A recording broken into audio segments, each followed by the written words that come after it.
Four Midwest Guys presents... People have heard the stories. They've read the articles. But they've never seen Marvel DC King.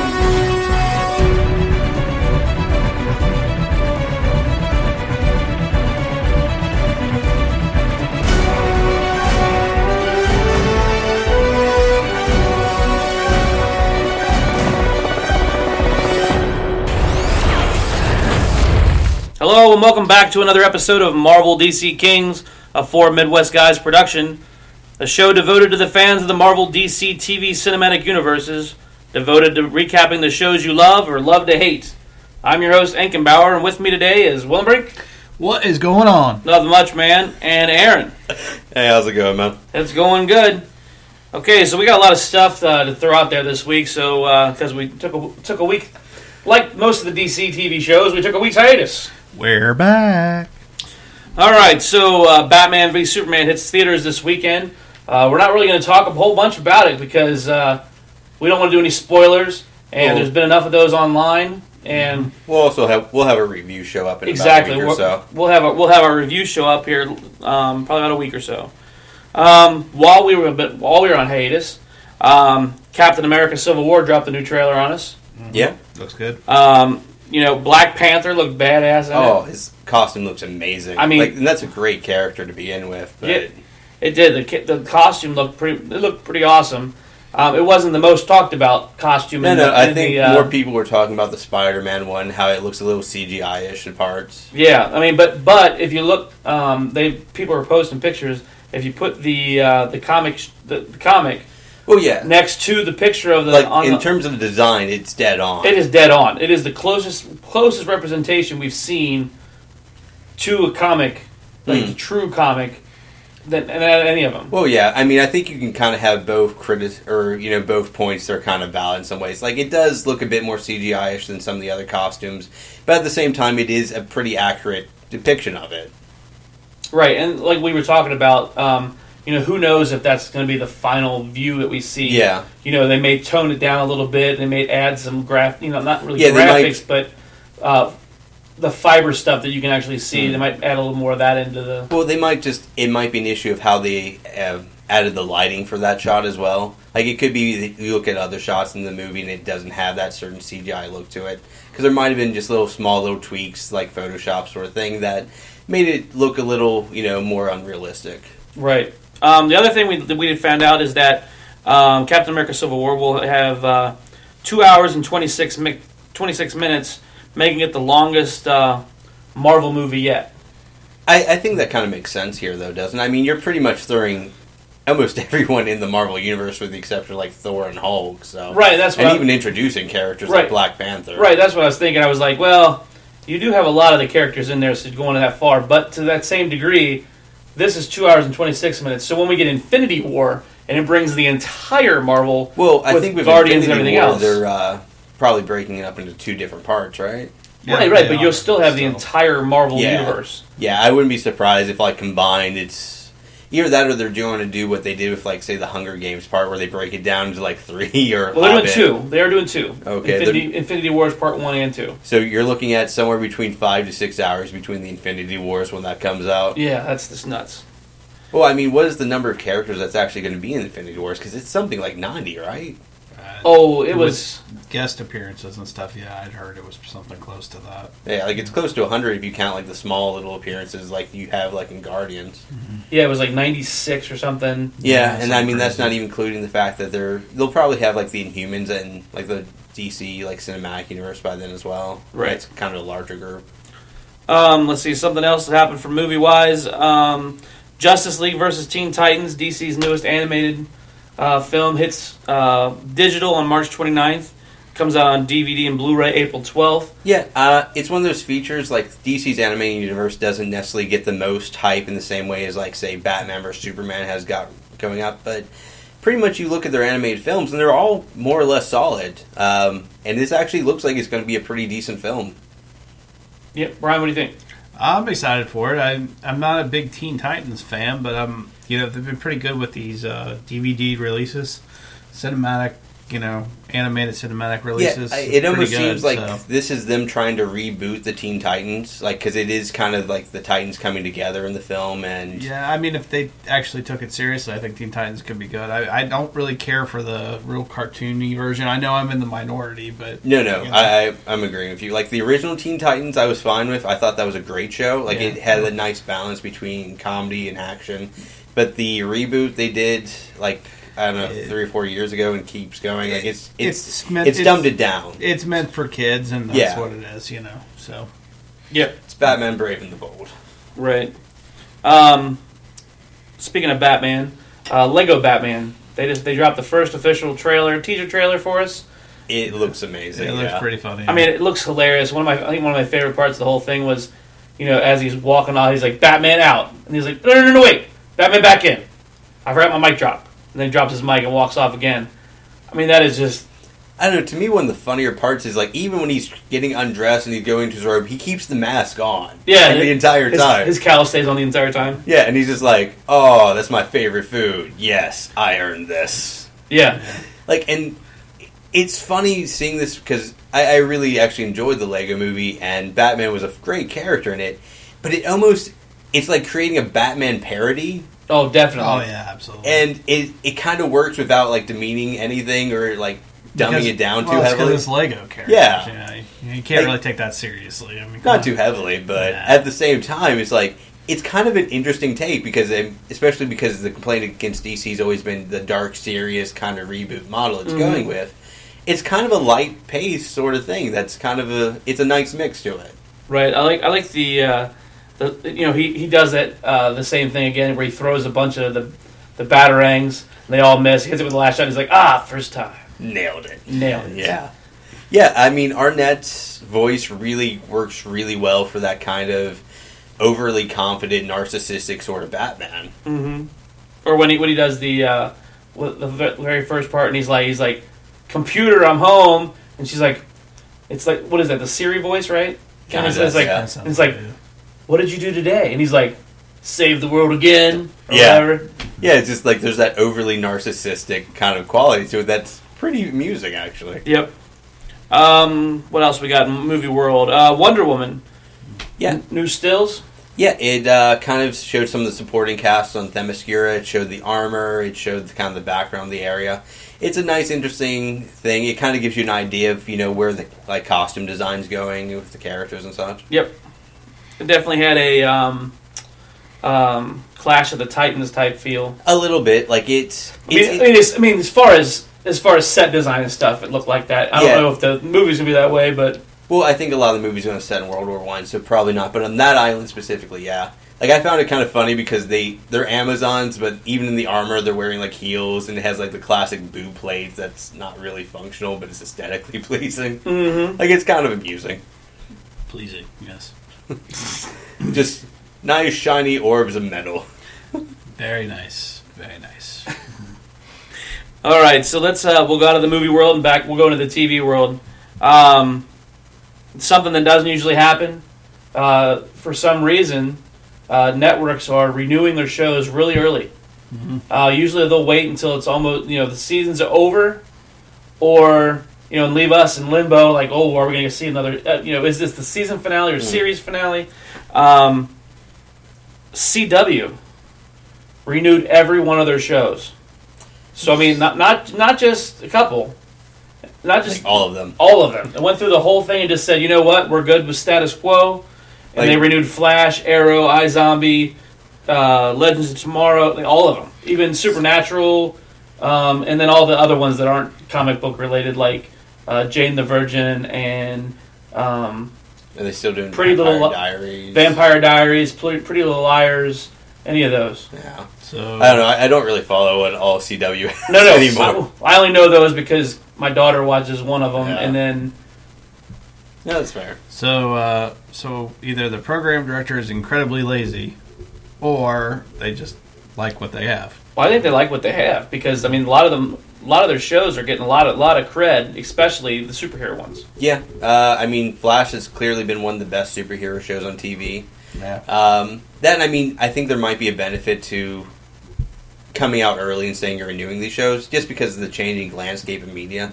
Like, it's all kind of 24-hour news feed. It's all... You kind of want to keep the hype train going.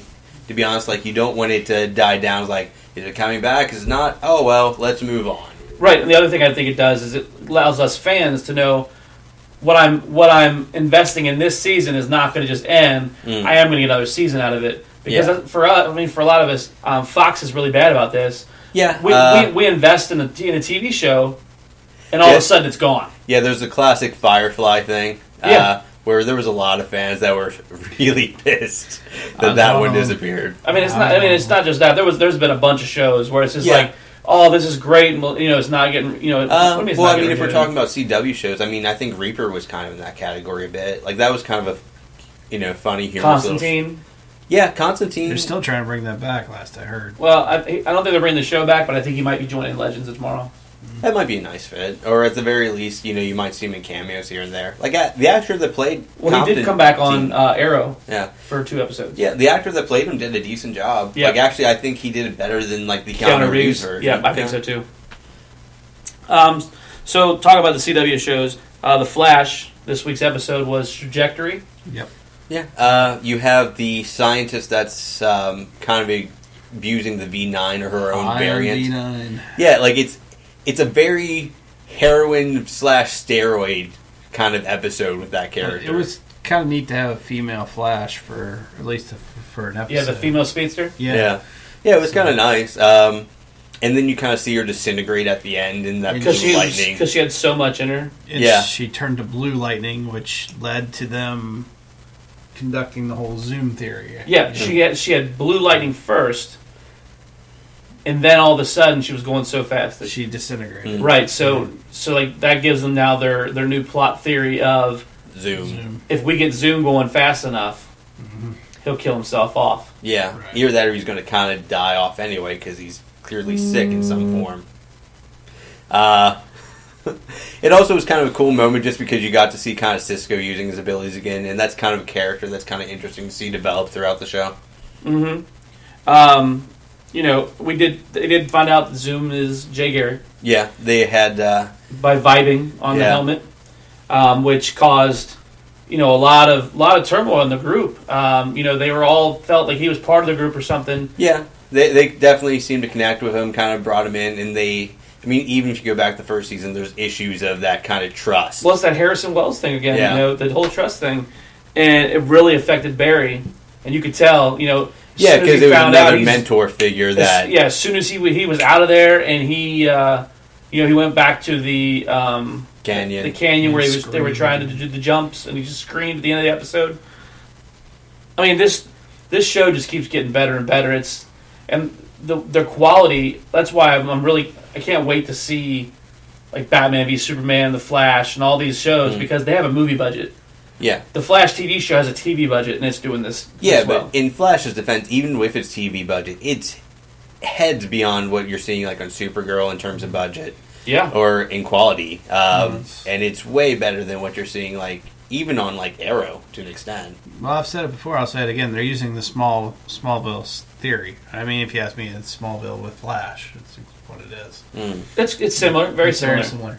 And then Smallville was awesome, so... You know why? Except we don't have we're not doing the writer strike. We don't have to worry about writer strike. Or the build up to being the superhero. Right, exactly. That's the other part. Yeah, he is the superhero. He already is the superhero. You just see him develop. We're seeing him getting faster, but he already is the superhero, and we're not seeing the younger versions of all these characters. It's all they're already all grown up, and that's how it happens.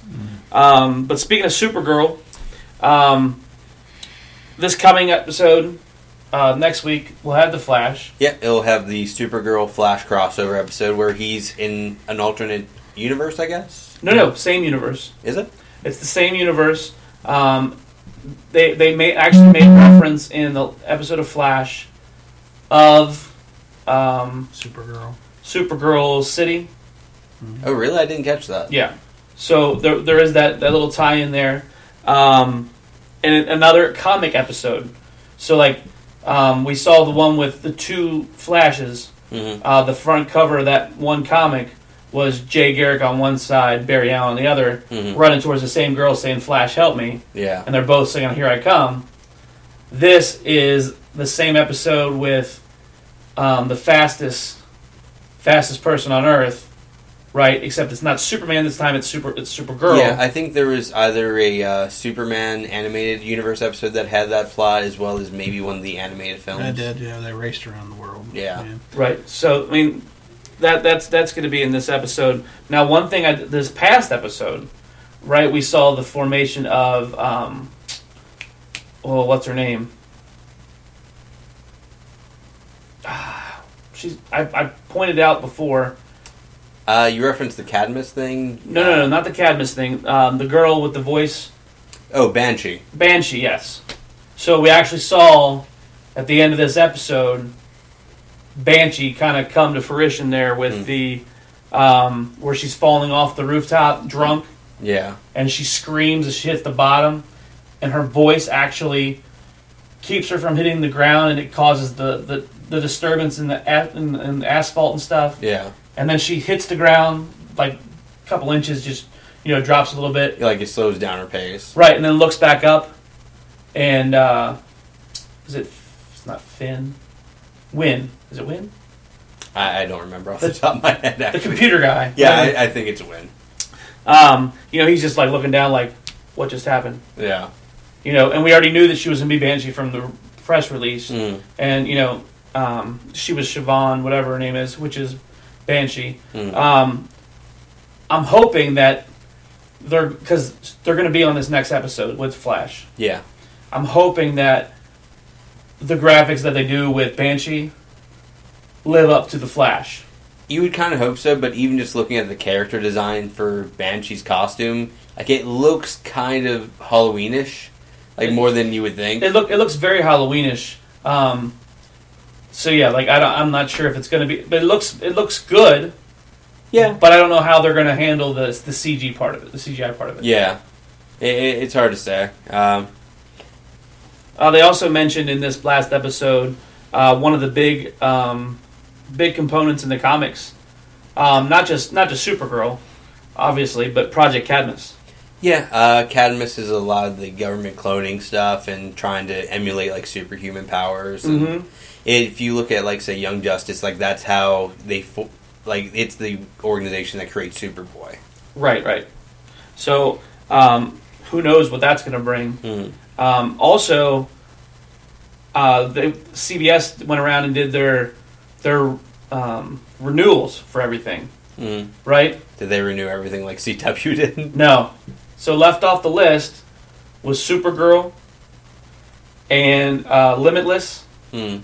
I don't know if you guys seen Limitless or not. I've heard of it, but I haven't seen it. It's pretty good. It even has cameos in it from the movie. Oh, okay. I was about to say it's based off a film, but I really don't know too much outside of that. It's the one where they take the pill and they can use 100% of their, not really 100%, but more of their brain, and they Film's really good. Yeah. The film was really good, and the TV show is just as good, in my opinion, anyway. All right.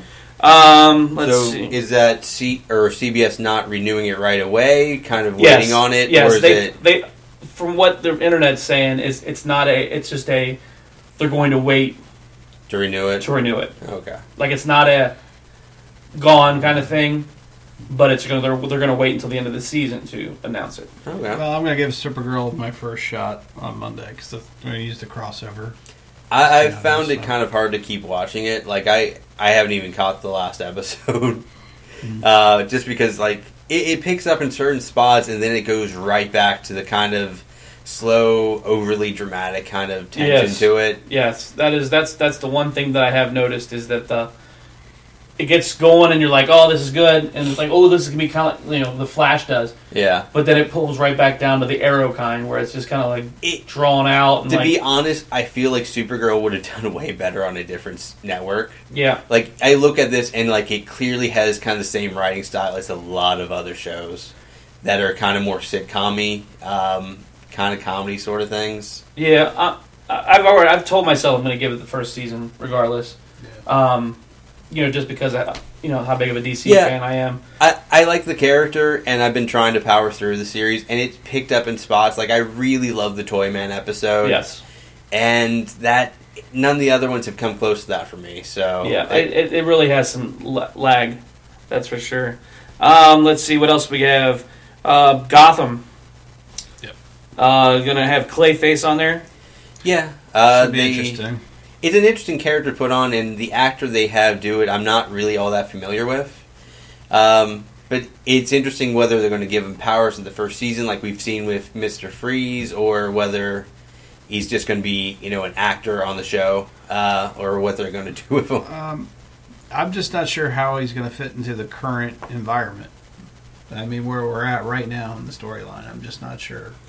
I'm not really sure how any of these characters are going to fit into this where we currently are in the storyline. It's like because we're so used to the whole Batman.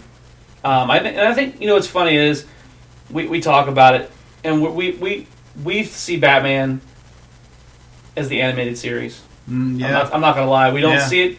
We don't see it as the comics.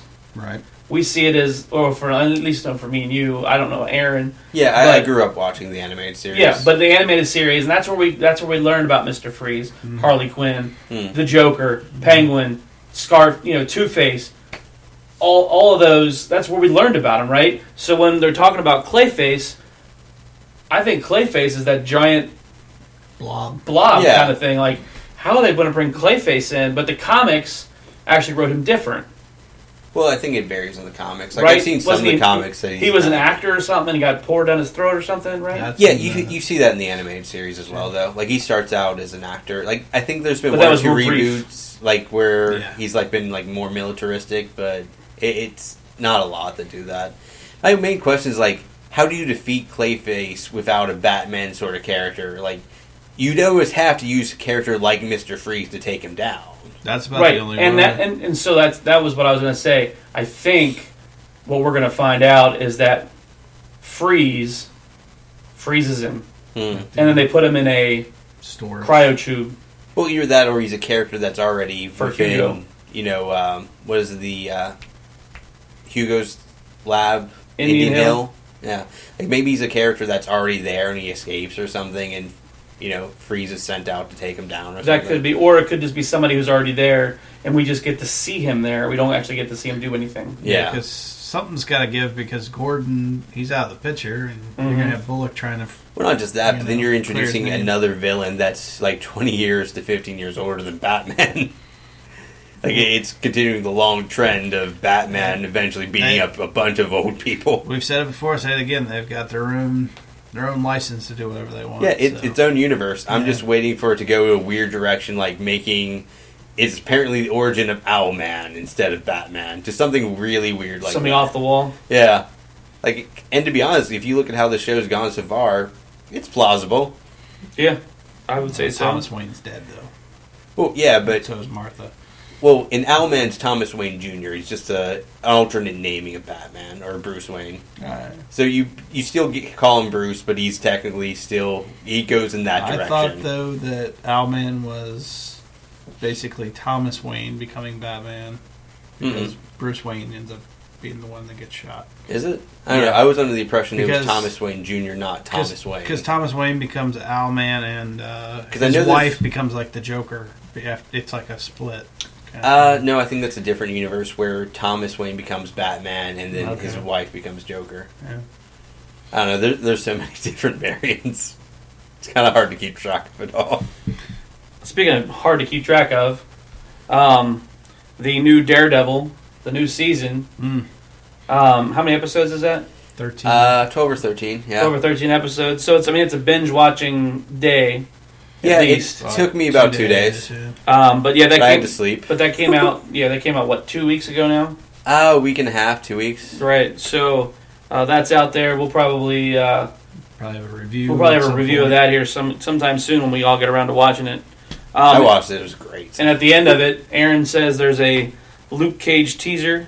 Yeah, it does a nice little teaser trailer for Luke Cage, who was in the Jessica Jones show and is getting his own spin-off show or his own show on Netflix. I think September 1st, September 30th, somewhere in that range. Yeah, September 30th. Yeah. We're getting one step closer to the Defenders, I believe. As well. Yeah, I mean, it's definitely expanding, Marvel's or TV universe on Netflix, and it's, it's a good, kind of show, or Daredevil was good, and it's, seeing Luke Cage coming in and eventually bringing in Iron Fist as well. I was going to say, I think Iron Fist is next, and then... you'll probably see him pop up on Luke Cage. I wouldn't be surprised. It's really funny.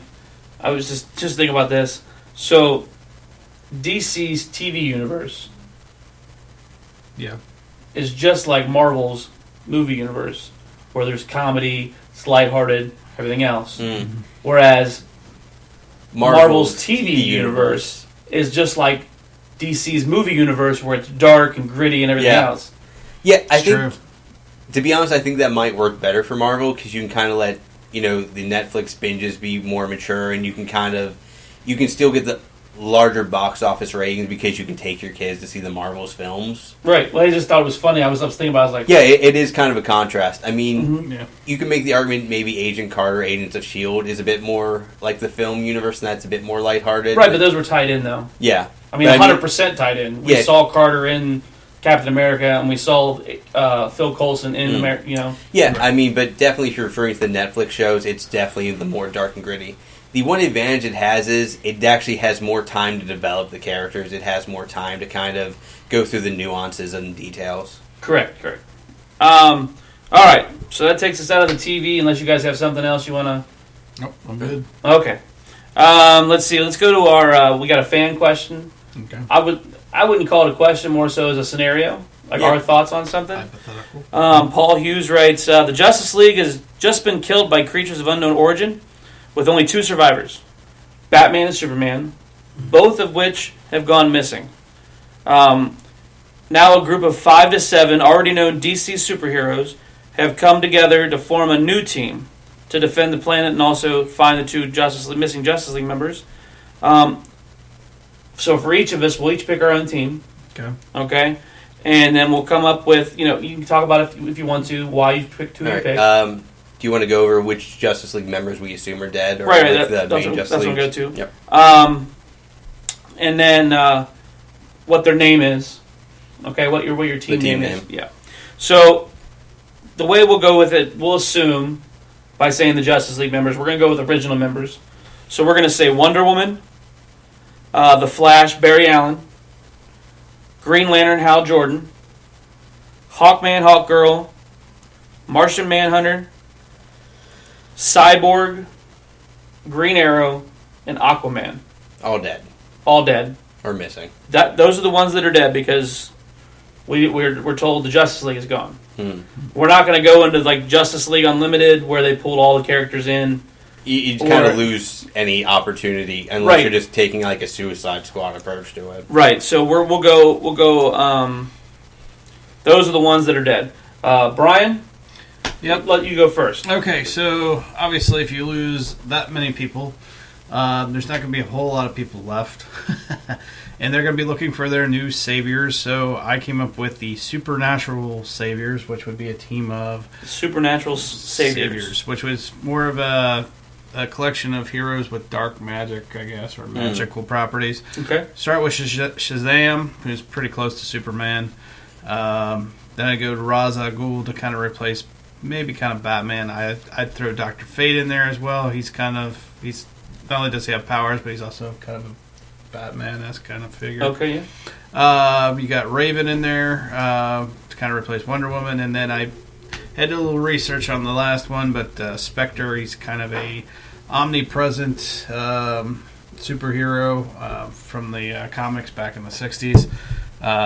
He's kind of use like magic, because that might be all that's left. Maybe all the metahumans and whatnot have been wiped out, or most of them have. So okay, I mean that's a lesser known group. That's an interesting take, and the team name definitely fits with with your magical thing there. Aaron, what about you? I named my team Hounds of Gotham, which I actually think is kind of a shit name, but you had Birds of Prey, which wasn't much better. So that's what I'm sticking with. Hounds of Gotham. Yeah. Hounds of Gotham. So I'm going with the Renee Montoya version of the question. Batwoman, Red Hood, Arsenal, Starfire, Captain Atom, and Zatanna. You have Zatanna, who can travel through magical worlds, who is the more magical user. You have Starfire and Captain Atom, and as well as Arsenal, that really can just destroy the shit out of almost anything if they want to. And then you take someone like Red Hood, Question, and Batwoman, and can pretty much track anyone down within, the areas they're familiar with. So really, it's a team that's kind of developed for actually like finding Batman, Superman, and destroying anything that kind of comes in their way. That sounds like a really good team. Yep, a lot better than mine. All right, so I kind of went in a different direction. My team name is the Justice Enforcers. Okay. Okay. So I have Green Lantern John Stewart. Okay. Oh, so you mean Green Lantern as John Stewart? John Stewart's okay. Yeah. John Stewart's version of Green Lantern. Right. Wally West version of the Flash. Okay. Okay. Dr. Fate, like Wilmer had. Mm-hmm. Nightwing. Yep. Batgirl. Okay. Okay. And then these are where I kind of changed things up a bit. I put the Joker. Okay, so you're putting Batman's nemesis in the group? Yeah, because the Joker, even though he is kind of psychotic, he knows that he can't have fun without his nemesis. So he joins the team with his only goal is not to protect the world or anything like that. It is his sheer goal is to find Batman, so that when he can bring Batman back, so he can start having fun again, toying with his nemesis, right? And then my seventh member is Harley Quinn, and she's just there to help Mr. J. Right? Mr. J. So I have two we'll call them super villains. But their only purpose is to bring back Batman. To find Batman. So they can have fun nemesis, that whole back and forth, the whole rock and immovable force. Yeah. Makes sense. You guys like that one? I like that one. That's good. All right. There is something funny about Joker being part of, the Justice sort of league, though. Yeah. In some ways. Yeah. Well, I was trying to think. Originally I was thinking about doing Lex Luthor. That'd be a good one too. He did have runs where he was good in the comics. Despite his hatred of Superman, he does actually seem to want to benefit himself and humanity to some extent. Right. He's just really screwed up. Yeah, so that's why I didn't go with him, and I went with that because I really wanted Harley Quinn on there. Yeah. Well, who doesn't? So I went with Joker so I could pull Harley Quinn in. So, with that being said, keep those questions coming. This was a good scenario. I love when we can talk about, our individual ideas and stuff like that. Just giving a shout out to all the Twitter followers who jumped on board. I'm up to over 1,800 on mine. Our main site is up to 850. Keep jumping on board. Tell your friends about us. Anything we can do to get the podcast out there. Speaking of the podcast, you can find us on iTunes. So make sure you're going there, giving us your review. Whether it's good or bad, we're hoping it's awesome. But whatever you want, awesome. Yeah, just make sure you're going there and liking us on iTunes. You can find us on Twitter. At the number 4 Midwest Guys. Yeah, at number 4 Midwest Guys. You can find me at Ink Zone. You can find Willem Brink at bwillie1977. You can email us, the number 4 Midwest Guys at gmail.com. You can find us on Facebook, facebook.com/ the number 4 Midwest Guys. And now you can actually find us on YouTube. Limited number, but we're working on it. Well, going forward, we should be able to find all of our podcasts on there. We're working out some red tape issues with a couple of our podcasts, but for the most part, we got all that under control. Brian? Other than, just when you're on iTunes, just search for us, the number 4 Midwest Guys. You should be able to find us on there. So, but thanks for having me, sir. Appreciate it. Thanks for having me on here. Aaron? Yeah, thanks, man. No problem. So for me, we'll see you next week.